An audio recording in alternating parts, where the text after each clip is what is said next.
I first heard Nina Simone when I was 15 years old, and I played her album Let It All Out on repeat for a summer. Today I want to share with you 3 things that her music helped to give me. A way to start understanding a past that was foreign and removed from my own experience. A way to hear and relate to female voices, past and present. And an opportunity for me to understand the purpose of song to feel and express pure emotion. Now, the world that Nina Simone described to me as a teenager was foreign and strange. She sang of a profoundly divided and unequal society in 1960s America, something so far removed from my white middle-class experience growing up in England in the 1990s. She has been called the High Priestess of Soul because she uncompromisingly championed the African-American struggle for liberation and empowerment. And more than any history book, her lyrics laid bare that history of racial injustice and the social impact of poverty. Songs like Mississippi Goddam and I Shall Be Released helped me to start trying to imagine what it might have been like to have lived at that time. And her music has led me on to explore so many other voices, male and female, who have commented on race, class, and gender relations throughout the 20th century in America. Toni Morrison, Maya Angelou, Bob Dylan, Billie Holiday, Joan Baez, and Upton Sinclair. Now, I had always been told at school that ships and countries are feminine, and yet it has been predominantly men who have mastered the seas, conquered the countries, and written of their victories. And Nina Simone gave me an opportunity to hear for the first time the voices of black females, so often silent in history because of their race and of their gender. I, for whatever reason, seem to be drawn to the most melancholic of songs that relayed the results of a toxic oppression that I have never experienced and really struggle to understand.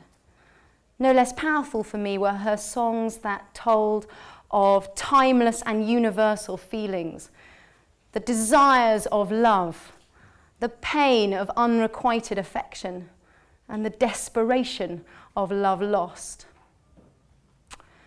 Nina Simone, listening to her music, helped me to understand how I could use my own voice to feel and express raw emotion.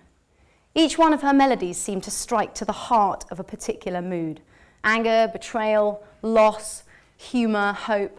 Her voice seemed to come straight from the ground, rough and fierce, tender, and always uncompromisingly honest. And it was these carefully constructed pauses between the phrases that helped me to feel the weight of each word and become wrapped up in the tension and rhythm that define her music. I had loved singing above everything as a child, and my parents tell of long, enduring verses of row, row, row your boat, drifting down the stairs hours after I'd been sent to bed. And what a tune. But by the time I was 15, I had lost that ability to sing unself-consciously. And it was only after listening to her music that I realised that it wasn't an arrogant indulgence to sing in public.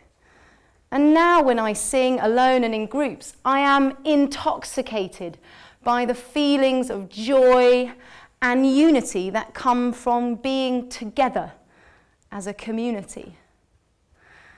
And I have also turned to song at times of failed relationships and in the face of bereavement to try and feel and express those most difficult of emotions.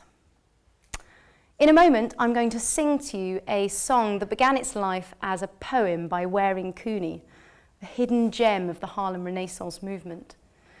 He wrote the poem An Image in 1926, and Nina Simone put his words to music in the 1960s in a song that I never tire of listening to.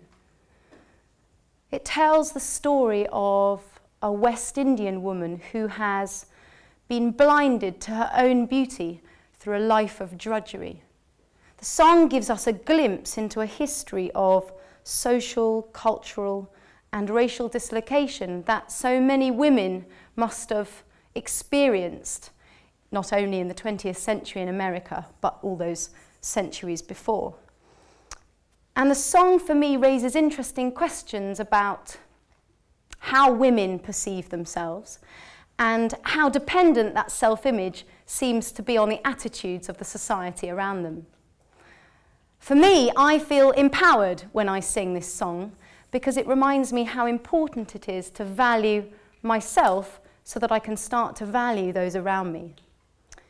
So before I sing, I want to thank you, Nina Simone, for helping to give me these three things. A way to start experiencing and imagining the past, however foreign. A chance to hear and relate to female voices, past and present. And an opportunity for me to use my own voice to feel and express raw emotion.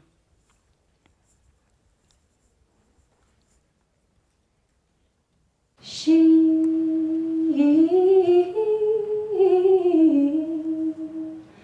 does not know her beauty. She thinks her brown body has no glory. If she could dance naked under palm trees and see her image in the river, she would know. Yes, she would know. But there are no palm trees in the street. No palm trees in the street. And dishwater gives back no images. She does not know her beauty. She thinks her brown body has no glory. If she could dance naked under palm trees and see her image in the river, she would know. Yes, she would know. Yes, she would know. But there are no palm trees in the street. No palm trees in the street. And dishwater